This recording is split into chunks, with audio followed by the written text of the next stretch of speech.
ARM-based laptops for Windows are finally here, and they're making waves. But for music producers, are these new Arm64EC/Snapdragon laptops really ready for prime time? That's exactly what we're going to find out today. Hey everyone, welcome back to the Martinic channel. Today we're talking about ARM-based laptops for Windows 11 specifically, the ones running on Qualcomm Snapdragon processors like the new Samsung Galaxy Book 4 and the Microsoft Surface Laptop 7. These machines promise better efficiency, longer battery life, and a lighter build. But can they actually handle the demands of music production? Alright, first up, let's break down some basics. You'll hear a lot about Arm64 and Arm64EC. So what's the difference? In short, Arm64 is fully optimized for ARM architecture, so it runs native ARM software only. Arm64EC, on the other hand, lets you run a mix of ARM and Intel x64 code simultaneously. That means, theoretically, you could run a native ARM audio plugin right alongside an x64 plugin in emulation mode. But keep in mind, anything running in emulation will be slower than native ARM software, similar to how Apple's Rosetta 2 works, but with more flexibility. So what does all that mean for your music production setup? Well, let's get into some key questions to see if these laptops really cut it for audio work. First question, will your DAW run native Arm64 EC code? Right now, some popular DAWs, like Cubase, Nuendo, and Reaper, are on board with Arm64 EC.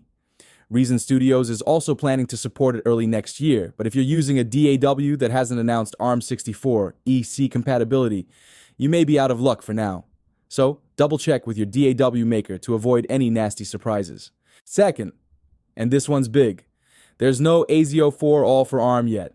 We all know A04 All is crucial for getting that low latency performance without an expensive sound card, but there's no ARM compatible version, at least not yet. Right now, your options are limited. Windows 11 does have a built-in low-latency USB audio class 2 driver, and Steinberg offers a built-in ASIO driver for certain hardware. Focusrite has also announced an ARM ASIO driver preview for early 2025, so there's hope on the horizon. Third, what about USB MIDI support? Well, MIDI 2.0 support, or Windows MIDI services, is just now rolling out to Windows Insider builds this month, and will be coming to the retail version of Windows early next year. This is promising, but you'll still need to double check that your MIDI controller works with these new Windows MIDI services before you make the switch. Fourth, sound card support.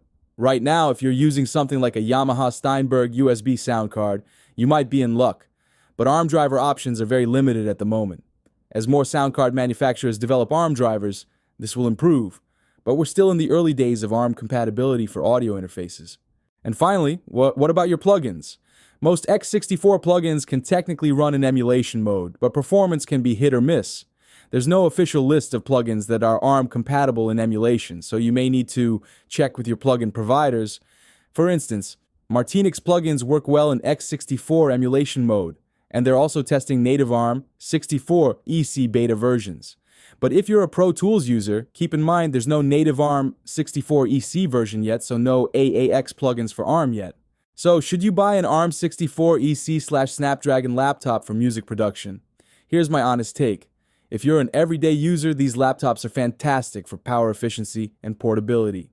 But if you're a serious music producer, it might be worth waiting. With missing A04 All support, limited DAW and plug-in compatibility, and only a few options for USB sound cards, these ARM systems still have some catching up to do. But here's the good news. Updates are coming in 2025. With Focusrite's ASIO drivers, new MIDI 2.0 support, and expanded compatibility from Microsoft and other manufacturers, ARM-based systems are likely to become a solid option for musicians next year. So for now, if music production is your main focus, you might want to hold off on making the switch. Thanks for watching. Don't forget to like, subscribe, and let us know in the comments if you're excited about ARM for music production. See you next time.